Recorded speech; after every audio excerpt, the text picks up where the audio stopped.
There's one game left in Game Week 10, and at the moment, my team is on track for a green arrow, despite, yet again, taking on Haaland and coming off second best. This time, I can't say that I didn't enjoy the decision, and on Saturday, I was loving life because GABRIEL captaincy was a good captain.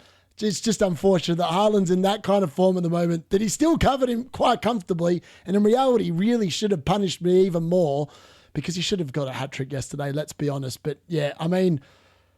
yeah, we're going to talk about that. We're going to delve into a bunch of other issues. We're going to look at what my team is looking like for Game Week 11 and where I think I'm going to be making moves. And look, Newcastle assets in general are a big problem. And we're going to delve into that issue in particular and potentially what might befall some other teams that are currently in Europe. Yeah, it's going to be interesting. Let me know how you're getting on in Game Week 10, wherever you've got players playing, like I've got Mukiele in Monday Night Football, and what your plans are for Game Week 11. Are you making any moves? Are you waiting until the Champions League games are done? What are you doing? And again, if you enjoy this content, make sure you smash a like on the video. If you haven't already subscribed, please consider doing so. And with that being said, ladies and gents, let's get into it.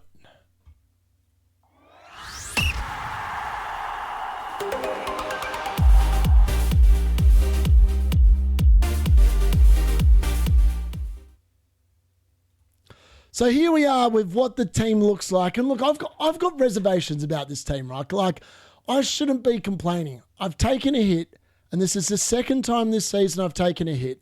And at the moment, as you can see there, we are on a green arrow. 5,000, sorry, not 5,000. I wish that was 5,000. 5,122,825. So look, I should be happy. I should be happy, right? Like 75 minus 4, obviously 71 points in total with the minus 4. I should be happy. But I'm not going to lie, I'm not actually that happy. Unlike I should be. Like we're going to look at my 5 transfers that I made later on, but the net gain from them was really good. The frustrating thing, I think, is the Newcastle double up. Like I'm sick of having double up defenses this season that suck ass. Like, it's the best way to describe it. I have Milinkovic and Sells, and they combine for diddly squat. So when I wildcarded in Game Week 6, the fixtures looked really good for Newcastle, right? Like, they had 5 clean sheets in the first 7 games. Like, the only teams they didn't keep clean sheets against were obviously Liverpool and Arsenal, which you kind of expect, right? Like, you kind of expect it. Now, when I looked at the fixtures, I thought, you know what? Double Newcastle defence is going to be really good. Nottingham Forest at home should be pretty good, right? And it was. Brighton away, I thought that potentially they might keep a clean sheet there. No. Fulham at home, definitely thought a clean sheet last week. No.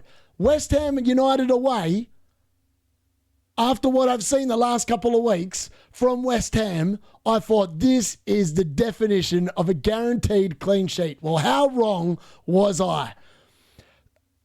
How Newcastle did not get absolutely thrashed yesterday, I do not know how that team rolled up and put that performance in against that West Ham team that's offered absolutely nothing. I actually was so close to just rage transferring out Burn last night because, frankly, he's just been bang average. Other than that week where he got the assist against Nottingham Forest or whatever it was in Game Week 7 and he got the 11 points, he's been average. Like, he's done nothing. He's done absolutely nothing. It's so frustrating. And I feel like every time I bring in a double defense, it just goes bad for me. I mean, I would have never predicted that Chalobah would get 7 points and Burn would get 1. Like, it's unfathomable how you would think that Newcastle's defense looks so good for those opening fixtures. Now it's like they've forgotten how to defend. That's what it looks like. And now it's a big problem.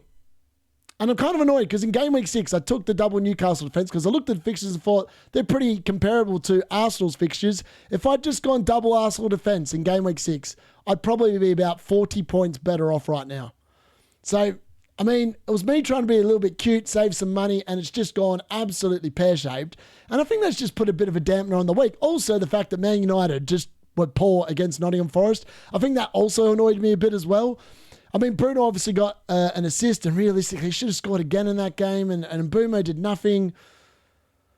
I mean, the rest of it, I should be pretty happy, right? GABRIEL, captain, 24 points. That was very nice, and he was so close to getting double 14 and actually beaten Haaland captainers by a point, but that late yellow card did cost him. Rice was amazing. He did everything I thought he was going to do, just score points. Pretty much. Mateta was obviously much better than Bowen. I do feel like Bowen people exceptionally unlucky. I don't know how he didn't return yesterday. I don't know how that's not an assist either. I feel like it's exceptionally harsh. Obviously, the blokes that run FPL do not have Bowen in their teams, or else he would have had an assist. Let's be honest. And then Haaland, he's inevitable. I mean, I've scored well. Taken the hit, I've scored well. But I feel like I'm also not happy with the team. So, yeah, it's a bit of a weird one. And we're going to delve into like some of the issues moving forward and what my plans are for this week. Because I'm actually very open to taking another hit because I've realised I've lost my way this season. Last year I was way more aggressive, took way more hits, and I scored a lot more points. This year I've been way more passive, and every time I've taken a hit, it's worked out well. And I think potentially that's what I need to do more of moving forward. So the Game Week 10 card calls, how do they get on? And look, the card went at exactly 50% success rate this week. So Mateta versus Chalobah. Mateta cleared Chalobah by 2 points, which again was kind of frustrating. I was hoping it was going to be at least a 4-point difference. But Spurs were god-awful in that game. We'll talk about them a little bit later on as well. Saka versus Trossard. I said Trossard would outscore Saka. Gary from the pubcast he's already sent over the £10 to charity. Well done to him for doing that. I'm going to match him when he actually sends me the details for it. Burn versus Bowen. Yeah, I mean, there was 1 point in that, and I mean, it should have been an absolute cakewalk to Bowen. I mean, Bowen could easily have got a double-figure haul in this game. He's exceptionally unlucky. He just dodged the points, let's be honest. Rice versus Sarr was definitely the worst call by the card this week. There was exactly 10 points difference in that call. In Bumo versus Voltamata, that wasn't much difference there. 1 point. Voltamata was disappointing, along with Newcastle. And then Welbeck versus Thiago. Welbeck getting the business done. He is definitely in a hot run of form, and I think he's going to be pretty good value, to be honest, if you provided he can stay fit. The card continues to love Foden, and I don't know why. Haaland cleared him again by 9 points. I mean, that battle has been unbelievably one-sided. It's ridiculous, the last 5 weeks. And in reality, based on the numbers alone, it shouldn't have been as one-sided as it was. Then Gabriel versus Munoz. The card got that one massively right. Gabriel outscoring Munoz by 6 points. So that feels nice for the card. And that's how it got on. We're up to 35. It's actually 35 correct calls, 31 wrong. So it's almost going at 50% success rate now. So, which is what you would expect when you're tossing a card and it's a 50% chance. So on my score predictions and how we went on this week. So Brighton versus Leeds, that was 3-0 to Brighton. I was miles off it there. Leeds did not offer very much in that game at all. And Brighton were well-worthy winners. Arsenal, I was very close to getting the scoreline correct here. They did win 2-0. And again, it was the Gabriel and Rice show. I think they are the two best assets to own from Arsenal. To be fair, Gyökeres owners can consider themselves unlucky. He should have had a double-figure haul. But if it wasn't for Saka, who somehow forgot how to shoot in this game, he should have had a brace in this game, Saka. You can consider yourselves unlucky if you've got Saka or Gyökeres because they should have been on monster hauls. And Gabriel should definitely not have been in the bonus points because, yeah, Saka just went that to waste. But that's what happens when it's only a 2-0 scoreline. Crystal Palace scored 2 goals against Brentford. Yeah, Brentford didn't actually offer a hell of a lot in that game at all, which, I mean, again, it comes down to home form. Home form this season seems to be key for a lot of teams, and Brentford looked like that might be the case with them. Fulham versus Wolves. I mean, Wolves did everything they could to just give Fulham a free pass here. Agbadou getting himself sent off early doors, and it was an easy win for Fulham, 3-0 there in the end. Nottingham Forest versus Manchester United. This was a weird game. Man United got walked through for most of it in the midfield, and yet somehow Casemiro ends up with a double-figure haul. And, I mean, it's just the way FPL is this year. Like, those midfielders, the ones you don't expect are just consistently getting points. It's ridiculous. So, yeah, it was a 2-2 draw there, so I got that one slightly wrong. And the United strand, unfortunately, he's going back to square one again. Chelsea versus Spurs, called that correctly. Spurs are just not the same team at home. They almost need to be playing away from home. And they're such a hard team to read. But if you're losing games like this at home and offering literally nothing, and Chelsea should have won this game by a lot more than 1-0.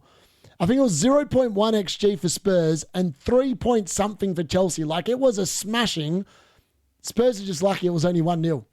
Liverpool versus Aston Villa. I mean, I got that one horribly wrong. Liverpool winning that game comfortably 2-0. West Ham versus Newcastle. How I was so massively wrong on this one. West Ham they should have won by more. 3-1. 3-1 to West Ham. That's probably the shock of the weekend, to be honest with you. Man City did account for Bournemouth here. It was 3-1 there in that game. And then Sunderland versus Everton. I'm hoping it's 2-0 to Sunderland, and I'm hoping it's a Mukiele goal that's involved there. I mean, if he gets a brace, that'd be even better. But I know that's wishful thinking, but you've got to be wishful thinking when you're in my position, let's be honest. So my early reactions to Game Week 11. Wolves sacked the manager. I mean, that was inevitable. I still don't understand how he got a contract renewal. I don't understand how he got a contract renewal. But he's gone now, and they're just paying him more money because of it. West Ham might finally be looking like a Nuno team. I mean, that looked like a Nuno team against Newcastle last night. I don't know how much of that was Nuno's tactics and stuff coming in for West Ham, or just how much Newcastle just sucked. But I think it's probably somewhere in the middle. West Ham looked a hell of a lot better. They looked a lot better yesterday. They actually looked like they were playing a bit like how Nuno's Nottingham Forest played last season. And Jared Bowen was electric. I mean, he deserved some returns yesterday. They looked so much better with an actual forward leading the line as well. So I think if they continue to do that, I think Nuno will eventually sort them out. The curse of the most transferred in and out strikes yet again. João Pedro, the most transferred out player, returning it. And to be honest, 9 points was probably nice for non-owners because it should have been a lot more. And then Brian Mbeumo, I don't even really recall him having really much of a threat in that game at all. So, yeah. Sometimes it happens, right? Sometimes it happens. Dice Ball has arrived officially.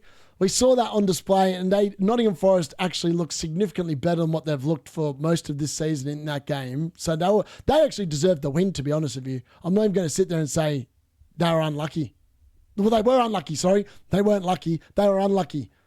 Yeah. I mean, Man United consider themselves very lucky to walk out of there with a point. Slot goes back to basics to break the losing streak. And maybe this is a sign of things to come. And the Arsenal machine just continues to march inevitably onwards. Set piece FC, they just consistently get it done. What more is there to say? They just consistently get it done.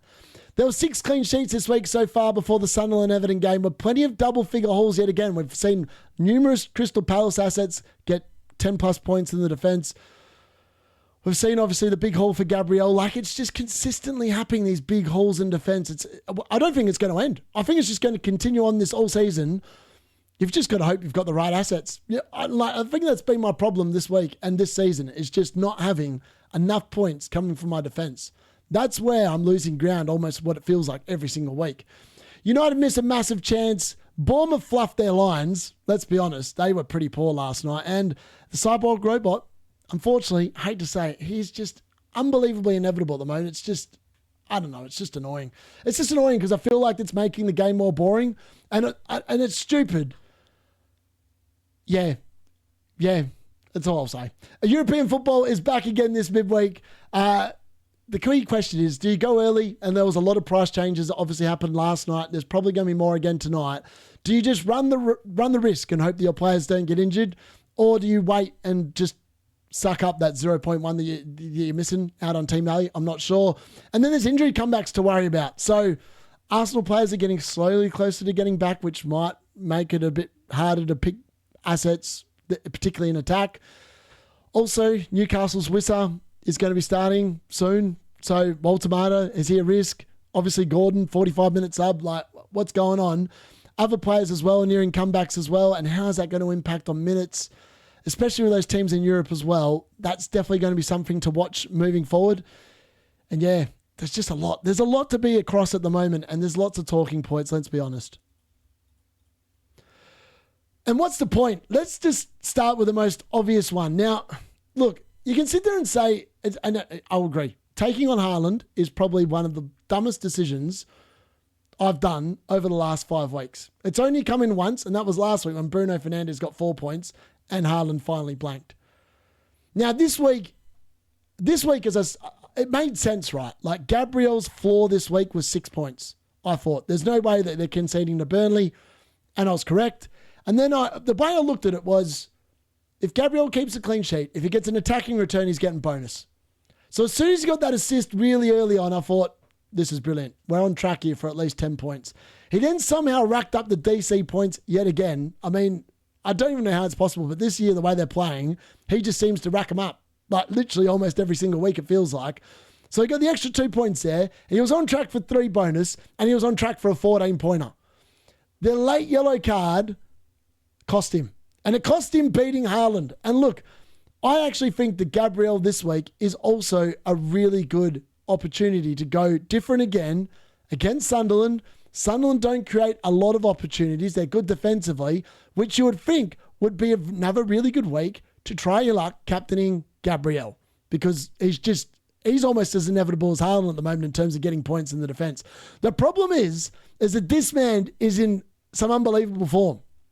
He's in unbelievable form. And the problem is that FPL this season, without Palmer, without Saka really firing at all, without Salah being good value either, it's almost boring, but it's almost a sensible play just to captain Haaland. Now, there is a couple of different ways that FPL can fix this, and it probably does need to fix it because Haaland's not going anywhere, and realistically, he's coming into his prime. And like you can say you just raise his price, right, to like 17 mil, for example, like next season. Is anyone going to actually buy him? Well, the answer is, based on what we've seen so far this season with the DC additions and stuff, it's kind of made it possible to just pick Haaland and pick 2 dead forwards and just play Haaland and captain him every single week. I think the only way that they can fix this, and I don't think it's adjusting his price, because I think people still buy him, right? Like, he's definitely the best forward in the Premier League by some distance. He's going to score the most goals, et cetera, as well. The only way that this can be broken is if they bring in what I still can't believe they haven't done, because it would add more strategy to the game. I actually think it would be a boon for engaged players. And that's to bring in manual subs. Bring in manual subs, allow managers to change their captaincy. That way you'll get people taking punts, and then you'll be looking at, like, do you stick or twist? So, for example, I obviously picked Gabriel as captain on Saturday because Haaland was playing on Sunday, and I would have had the choice then. All right, and other people would have the choice as well. Do you stick or do you twist? And therefore, you're not going to end up with 70%. I don't even know. I think Haaland's ownership's up to almost 70% now. Let's be honest. The 70% of people own him. About 65% of them captained him.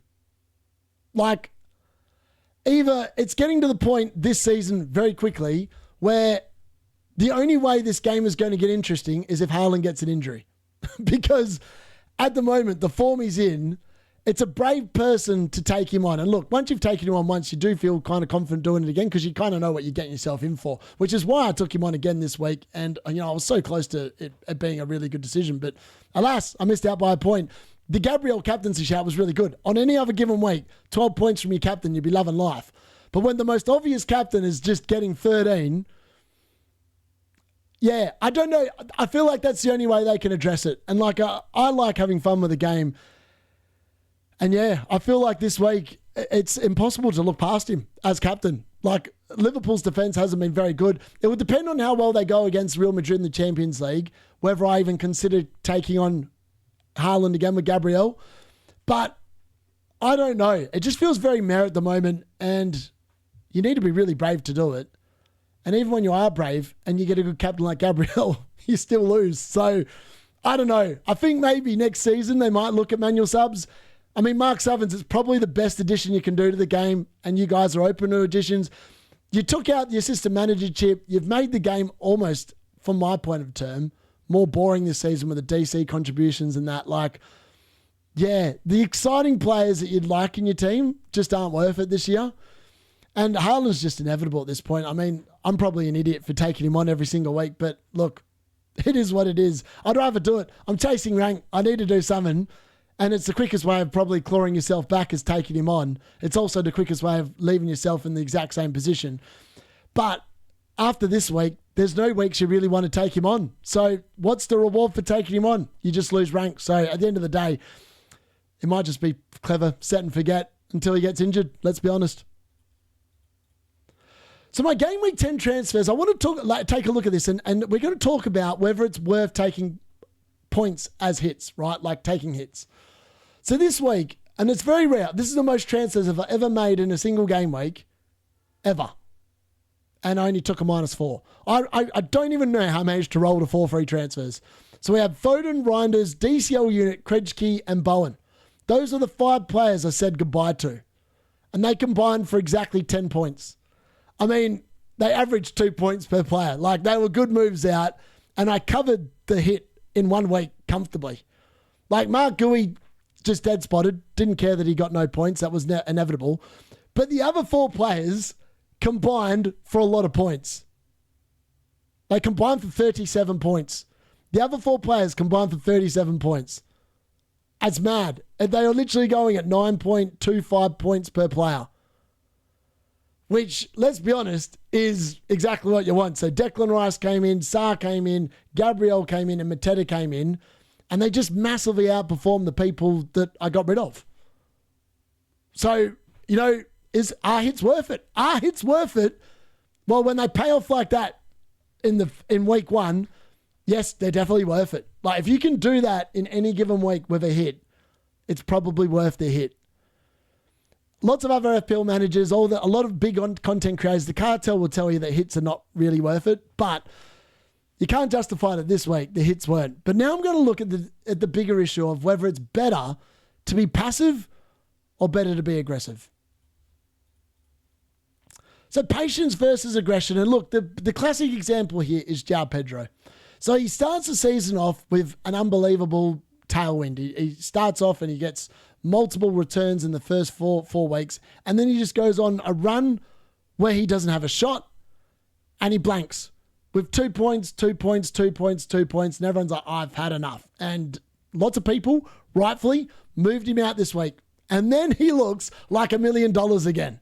Like, he looks like $1 million again. He scored. He realistically should have scored at least multiple goals. He could easily have had an assist right at the end as well. I mean, the man was unlucky not to probably walk away with at least a 15-pointer in this game. Like, Spurs were unbelievably bad. The problem is with João Pedro, across his career so far in the Premier League, is he has games like this. And then he'll go 3 games and he will do nothing. We saw it last season in Brighton. We've already seen it this season with Chelsea. Wolves and Burnley kind of scream that he will get points. So if you've got him, I think you just hold him and you roll. And like, this is the annoying thing. Like, when you look at the fixtures, sometimes they can be good and sometimes they can be bad. So for example, we don't know what Wolves are going to show up next weekend because they've just sacked the manager. Will that spark some sort of a bounce? We don't know. But again, patience has been rewarded. If you kept him this week, all of a sudden you're loving life. Other people took him out. There was a lot of people that took him out for Walter Mata this week, and how bad's that? That's like a minus 8 points swing. Like, you can't factor that in, let's be honest. Gyökeres returns as well. I mean, lots of people said that. I still don't think Gyökeres is good value for money, but he was unlucky. I mean, 45 minutes, he could easily have had a goal and 2 assists in that first half if Saka had actually finished a biscuit. So again, just holding some assets sometimes does pay off. It's just a long term, like, this is the thing. Are you patient? Are you aggressive? As we saw on the weekend, I finally stopped being patient. I went aggressive and it really paid off. But it can also do the same. It can do the opposite. You can be aggressive and it completely backfire as well. I know plenty of people, every week I look at the league awards on live FPL, and the amount of people that unfortunately just have massive transfer disasters, it's scary. And like, sometimes you're really rewarded and your gut's really rewarded, and other times you've got it horribly wrong and you are literally punished, and you're punished hard. And we're all guilty of points chasing, right? I think we sit down and we see like lots of, like, I fought with Rice and Gabriel. I was like, oh, I need to bring him in. They're killing me every single week. They're good assets. I'm just lucky they both returned in the week I bought him in and I took a hit. I mean, Sarr didn't. I thought Sarr would be really good against Brentford, but he didn't really do much. His numbers weren't very flash in this game. Neither were Mateta's, to be honest. Mateta did well to finish with such a lower XG chance to compare to what he normally has been getting. But I think the key is, if you are going to take a hit, it has to make sense, like, why you're doing it. And I'm very open to taking hits. I've always been a manager that will quite comfortably take them. But yeah, I think that's what it is. And you've got to be able to pay that -4 back. Like it might not be immediately, but you've got to be able to pay it back very quickly. And look, last season, as I said, I took a lot more hits than what I've taken so far this year. And ironically, the 2 weeks I take hits at the moment, touch wood, I'm going to end up with 2 green arrows this season with the 2 weeks I take a -4. So there is definitely merit to it. Like there's definitely merit to it. And I think potentially that's what I need to get back to. And then on to the Newcastle issue. And look, this obviously affects my team because I've got Nick Pope and I've got Dan Burn. Now, lots of other people have Anthony Gordon and Nick Waltemata. And I actually think this is the impact of Europe hitting home. And we saw 2 seasons ago when Newcastle were in the Champions League, and I kept telling myself this at the start of the season, but I got fooled by the fact they kept 5 clean sheets or 4 clean sheets in those opening 5 fixtures, where I was like, all right, I'm going to wildcard them in. If they're keeping clean sheets like this, they're literally not giving up any XGC at all. That makes a lot of sense. Now Europe started, we're starting to get into that grind, week-to-week grind. And what are we seeing? Well, Gordon looks amazing in the UCL and he looks bang average in the Premier League. He's not had a single return in the Premier League this season. He's actually had negative points. And I can't understand how he's so good in the UCL and so bad in the Premier League. It's like the Premier League have figured him out and all the European teams have got no clue how to play him. That's the only derivative I can derive. Outcome I can derive. What? Final point. I'm not sure what I'm trying to go with there. But Waltemata is also going to be an issue, I think. So with Wissa almost back, he's obviously played a lot of minutes. Eddie Howe obviously is wary of playing them too much. So I think that's why we saw Gordon and Waltemata come off. They were actually, to be honest with you, Gordon was horrible in the first half, so he deserved to come off. Waltemata, I just didn't quite understand why he came off. Maybe it was a minute's risk. I'm not sure. Maybe he felt something. I'm not sure. But either way, it's not good news, particularly if you're an owner. And what happened to the elite Newcastle defence that kept 5 clean sheets in the first 7 game weeks? Where has that gone? Like against Fulham, I thought, they're not going to concede against Fulham. They're at home, no chances. They did. They go to the West Ham.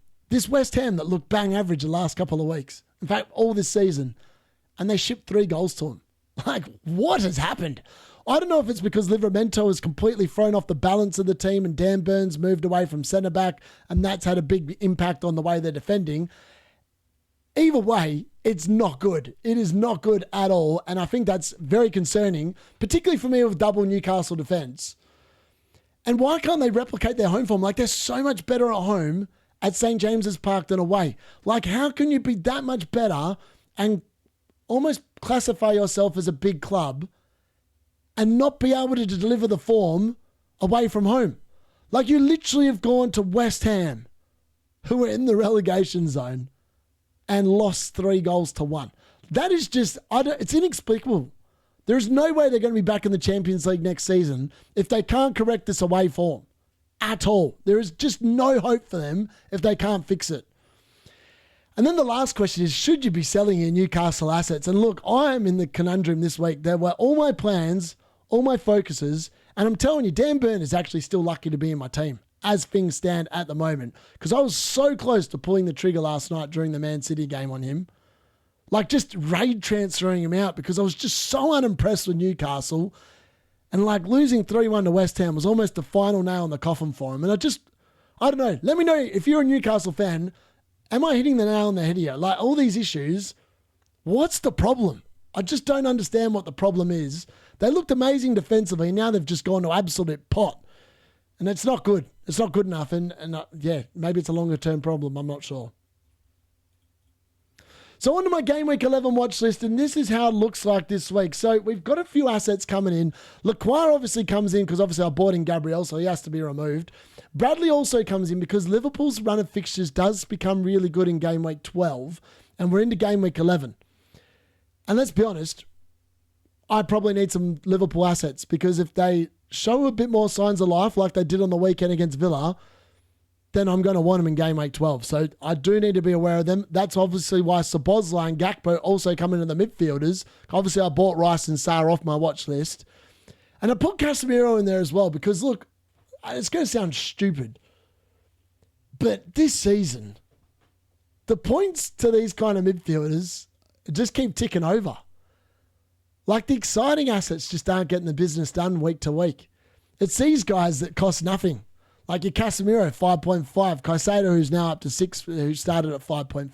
Szoboszlai, 6.5. Gravenberch, 5.6 or whatever it is. Like they all are just getting it done. Like how is that the best midfield in the game? It's mind-boggling. And you sit there and go, this can't continue, but it just keeps on continuing. I don't know. I don't know what to make of it is the honest answer. But they come in, they have to be on the watch list because, well, they're getting the job done, let's be honest. And João Pedro and Bowen return to the watch list for forwards. I mean, I think Bowen's going to tick along. And I think that second spot is just going to get rotated between like the other good assets. I feel like Mateta could easily become Bowen again. He could become João Pedro. He could become Ekitike. He could become whoever based on the fixtures and the run of fixtures and who I think's in form at the time. Like Haaland's going nowhere, which is almost like a dead spot because every man and his dog's going to have him other than the dead teams at this point because he's just inevitable. And anyone that's just literally not anti-Haaland and not going to bring him in for the season is just going to have him. But yeah, lots of good forwards there at different price points that are interesting. But again, I just think the third spot, you just need a dead spot. Unless you're on bench boosting, it makes no sense to waste a forward spot on anything else other than a dead spot at this moment in time. So what am I planning on doing? And as I said, Dan Burn is the one that is in the firing line. And look, I'm just not sure. I'm really not sure what to do this week. I feel like the smart decision is just move Dan Burn to an Arsenal defender and have double Arsenal defense because it's killing me. It's killing me. But then I'm like going, is it just going to be my luck that I go to a double Arsenal defender and then they start not keeping clean sheets? Like part of me, and that's why I was like, oh, I could go to Kukurea. The fixtures for Chelsea the next two, Wolves and then Burnley look really good. Whereas Arsenal, it's Sunderland away, Tottenham, and then Chelsea. But they're so good defensively. Like, are they actually going to concede a goal? I don't even know at this point. And maybe the smart decision is just to bring in Timber. And like that could just be my one free move. Obviously, I've got 1.1 million in the bank, so I can easily bring in Burn for Kukurea, Burn for Timber, and just that'd be my transfer done. Happy days. But then there's the risky taking part of me.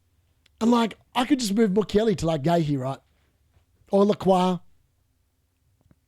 Or anyone else, really. I can't get him to an Arsenal defender. I don't have the funds for that. And I can then look at the fixture this week. Like, Mateta's playing Brighton. Could be good for Palace, but they're in Europe again. They could be tired again by next Sunday. Whereas João Pedro, he's also in Europe, but he's got the Wolves fixture and he's got the Burnley fixture.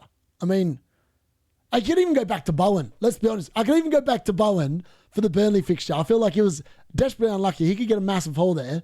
Or I could go completely wild and just be like, all right, I'm not going to go with Pope and Petrovic anymore. I'm going to ditch Pope to Dubravka, bring Burn out for Calafiori, just get rid of those Newcastle assets. I mean, I could just do that in a -4 and it might actually pay off, to be honest with you. Or Mateta to João Pedro for a -8. There's so many options. I feel like I've just got to be aggressive at this point, and I don't think that taking hits is necessarily the wrong option. Like, I almost think that you want to try and target, like, if you're chasing rank like I am, right, and trying to get back up and running, if you're not going to take the captaincy on, you need to get the players that you think are going to score the most amount of points in any given week. And I feel like this week, potentially, João Pedro does outscore Mateta by a little bit. How much? I'm not sure. And again, you could argue potentially the best transfer is just to get rid of Dan Burn. Maybe that is the move this week. Get rid of Dan Burn, get an Arsenal defender in, and that's the smartest move. I'm not sure. Let me know what you think in the comments of whether I should just roll the transfer and have 2 in game week 12, and then I can, instead of getting double Arsenal defence, I could probably bring in Virgil van Dijk in game week 12 for Liverpool's good run of fixtures and a midfielder from Liverpool. And all of a sudden, the team might be looking a little bit better. But yeah, let's have a look at what the team looks like currently for game week 11. So this is how we are lining up for game week 11. And at the moment, it is, I can't believe it, a double Newcastle defence again. And I've got no confidence in it. But I've also got no confidence in Bournemouth going away to Aston Villa based on what I saw in that game against Man City last night as well. If they go there, Villa will definitely score a goal. It's a weird one. I could split the difference and play Senesi over Burn and just hope that, Senesi at least gets the DC points like he did against Man City and gets at least a 3-pointer. But part of me is like going, Newcastle surely can't be that poor defensively again away next week. Surely they can't be. Surely.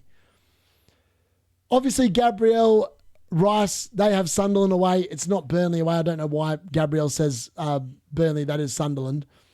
Everything else is correct. Obviously, the double United attack go away at Spurs. And I don't mind that fixture for them because I think Spurs are a lot, as we saw on the weekend, they were rubbish against Chelsea. They should have been thrashed, but they didn't.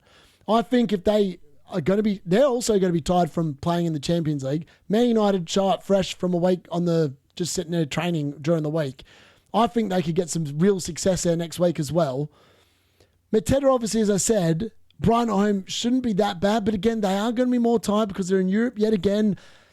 It's all going to catch up. It's going to catch up with some of these teams. And yeah, I mean, the team is not ideal next week, let's be honest. I mean, Mark Gui, dead spot. I mean, it's a shame he's not playing because he would be really good against Wolves, you would think. Mukiele, you're not going to play against Arsenal. Yeah, so I feel like the Dan Burn one is the interesting one. I could just move Dan Burn and get in an Arsenal defender. I could get a Chelsea defender. I could get a Palace defender. Or I could just bring in Virgil van Dijk a week early. Like that, I think that's the realistic options. Or I just roll and have those 2 free transfers in game week 12. And then make a double move in game week 12. Get the Liverpool assets in. Make the team look a little bit more secure. Let me know what you think in the comments because that's where I'm at the moment. Look, when you're at 5.1 million, you are chasing and you start thinking of dumb decisions. Let's be honest. That's just the nature of the beast. And potentially, I mean, the team in theory actually looks pretty good next week. I'm just annoyed because my defense just keeps on sucking because it's double Newcastle and I just keep on missing out on points. And I feel like that needs to change. I mean, I'll probably change it and then Newcastle actually keep a clean sheet. And then Dan Burn scores his header against Brentford and Pope gets an assist with a throw. It's inevitable it's going to happen if I do it. But that's where I'm at the moment. So that brings me to the end of my transfer plans for Game Week 11. Let me know. As I said, it's been a frustrating game week 10. And look, if Mukiele gets a 17-pointer, I'll be much happier. But let's be honest, he's probably not. He's probably going to get 2 points or 1. And then I'll be like, well, it's a very, very small green arrow. Where on Saturday, it looked like I was on for a monster green arrow. So I've kind of come back to a little bit of reality. But yeah, that's my plans for Game Week 11. Let me know what you're planning to do in your own teams and how your Game Week 10 is currently getting on and how many players you've got left to play and whether you're on a green arrow or not. Anyways, I'll see you back for tomorrow for the differentials. Obviously, if you've already playing UCL content, I dropped a video for that yesterday for Match Day 4. Go and check that out. And if you've enjoyed that, smash a like on the video. If you haven't already subscribed, please consider subscribing. And I'll catch you tomorrow for differentials. I've been the D-Unit. Thanks for watching.